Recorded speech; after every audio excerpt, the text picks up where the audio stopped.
Failure is part of life. The difference for me, though, is I look at failure as a stepping stone to success. It's a speed bump. I know I'm going to fail, but it's not failure if you learn something. And so, gosh, I've made so many mistakes. I've screwed so many things up, but every time I do, it becomes a way for me to explain to someone else what it takes. It's like, here's what I've done. I think I have the ability to influence people because I talk about my failures. I talk about all the things that mess me up, but I show people that I didn't let it stop me, and you don't let it stop you. I think that's really the secret in that area. Our minds are designed to stop you at all costs from doing anything that might hurt you. And the way that this all happens is it all starts with something super subtle that none of us ever catch. And that is with this habit that all of us have that nobody's talking about. We all have a habit of hesitating. We have an idea, you're sitting in a meeting, you have this incredible idea, and instead of just, saying it, you stop and you hesitate. Now, what none of us realize is that when you hesitate, just that moment, that micro moment, that small hesitation, it sends a stress signal to your brain. It wakes your brain up, and your brain all of a sudden goes, oh wait a minute, why is he hesitating? He didn't hesitate when he put on his killer spiky sneakers. He didn't hesitate with the really cool track pants. He didn't hesitate with the NASA t-shirt. Now he's hesitating to talk. Something must be up. So then your brain goes to work to protect you. It has a million different ways to protect you. One of them is called the spotlight effect. It's a known phenomenon where your brain magnifies risk. Why? To pull you away from something that it perceives to be a problem. And so you can truly trace every single problem or complaint in your life to silence and hesitation. Those are decisions. Your life comes down to your decisions, and if you change your decisions, you will change everything. I was 20. If you find your passion, you're going to have this tremendous energy. It's sustainable energy. But momentum requires you always do the next thing to keep the momentum going. And the reason you get yourself in a passionate place is so that you change your life, and the only thing that changes your life is making a decision.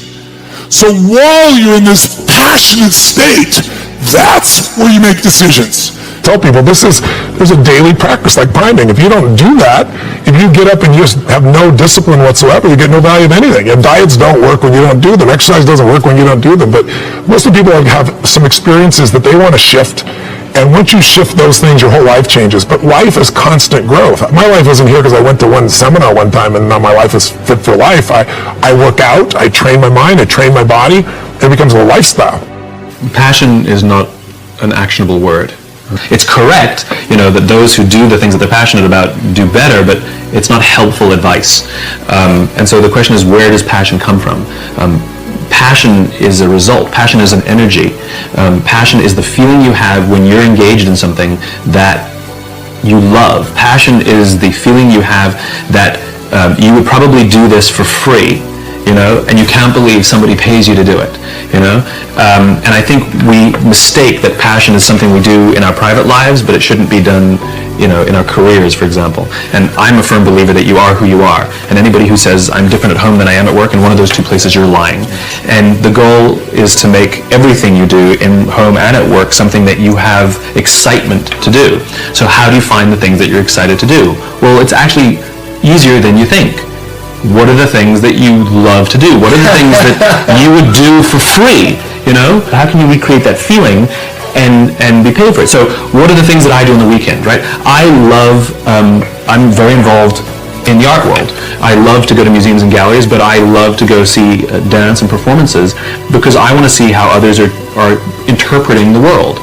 So that inspires me. New ideas, new thoughts, new ways of looking at the world are things that interest me privately, and I seek it out and pay money for it, right? So does that mean I have to have a career in the arts?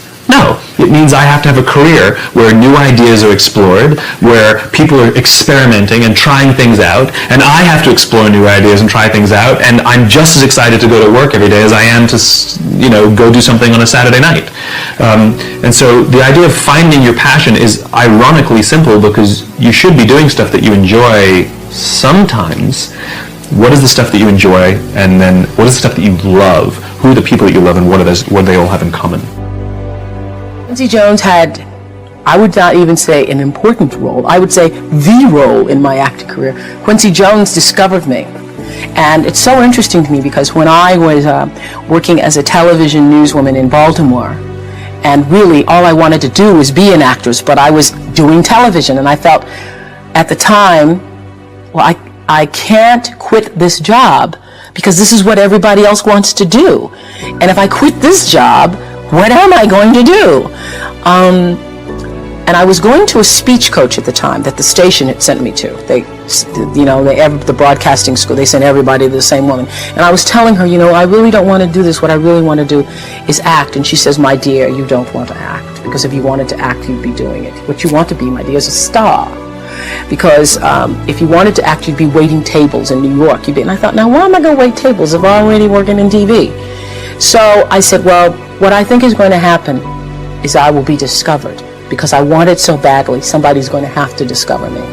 And she said, you just dream. You dream, you're a dreamer. So when it happened, I called her up. I said, you will not believe this. I got discovered. And it really was a discovery. It's like one of those Lana Turner stories, only it wasn't a drugstore. He was in his hotel room. Saw me on TV. It was unbelievable. So the interesting thing about that is that I truly believe that thoughts are the greatest vehicle to change power and success in the world. Everything begins with thoughts. I mean, the chairs that we're sitting in, the room that we're in, all started because somebody thought it. So I thought up The Color Purple for myself. I know this is going to sound strange to you. I read the book. I got so many copies of that book. I passed the book around to everybody I knew. If I was on the bus, I'd pass it out to people.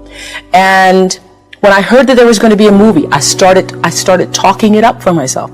I didn't know Quincy Jones or Steven Spielberg or how on earth I would get in this movie. I'd never acted in my life, but I felt it so intensely that I had to be a part of that movie. I really do believe I created it for myself. I wanted it more than anything in the world and would have done anything to do it. Anything to do it. The only way to deal with fear that I found in my life is a couple of ways. One of those ways is to turn it on itself and ask yourself, what am I afraid of? If I'm afraid of that, I got to be more afraid of what I'm going to miss out on my mission, missing out on who I'm supposed to be. In other words, if you're not getting rid of fear, then use fear. Use fear or it uses you. It's that simple. Turn negatives into positives. So I would take like, who would even think about doing this? So I would sit on my couch saying, who at 297, who can't swim that great, who's scared of water, would have the balls, to man up, quit a job, and go and to put everything on himself. So it's how I started talking to myself and put myself in.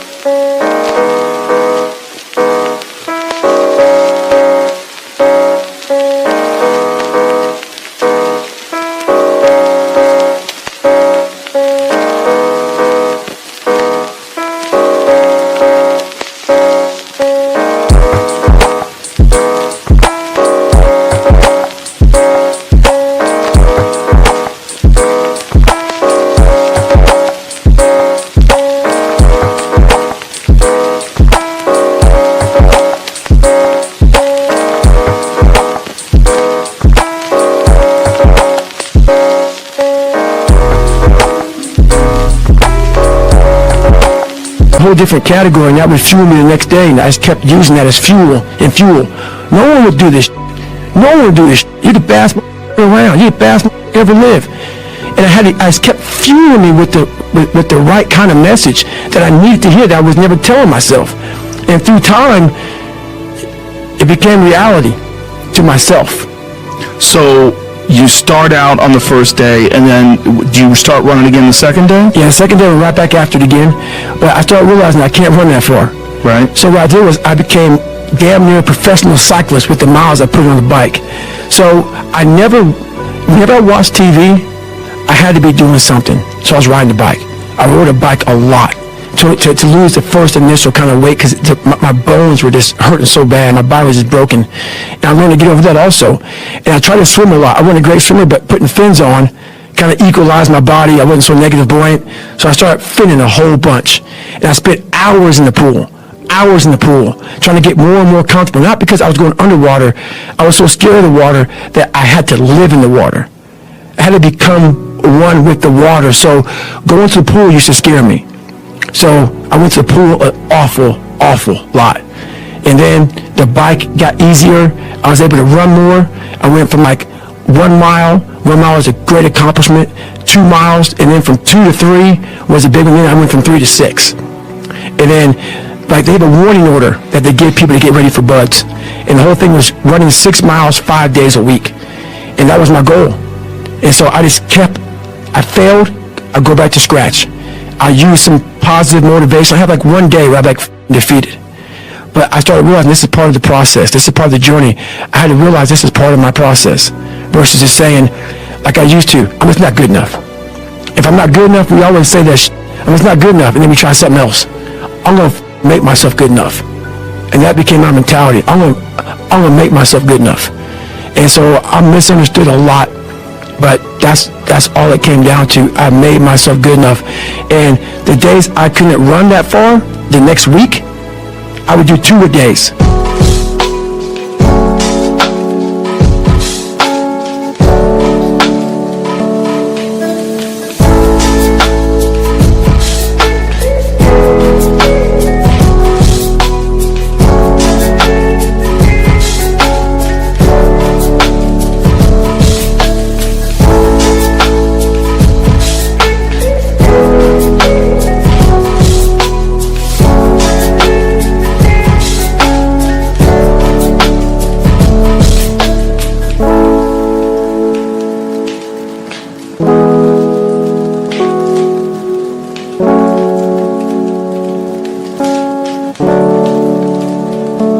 So, like on the running, if I ran a quarter of a mile, I wait a couple hours, it'd haunt me, bother me.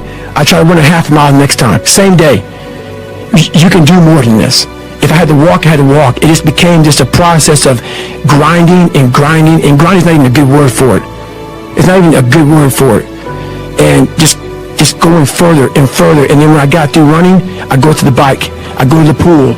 If I got tired somewhere, my legs are tired, I go to the gym. And I developed this crazy workout where I was doing volume, like 200-300 reps of like very lightweight. People always say, how come you don't have any like loose skin? My workout routine in the gym became sick. It became sick. I was just doing 200-300 reps, 400 reps on like chest, just like for one simple exercise, the bench press. And I rack it, get back on it, just rep it out, trying to burn as many calories as I can, build that muscle mass. And I just became obsessed with it.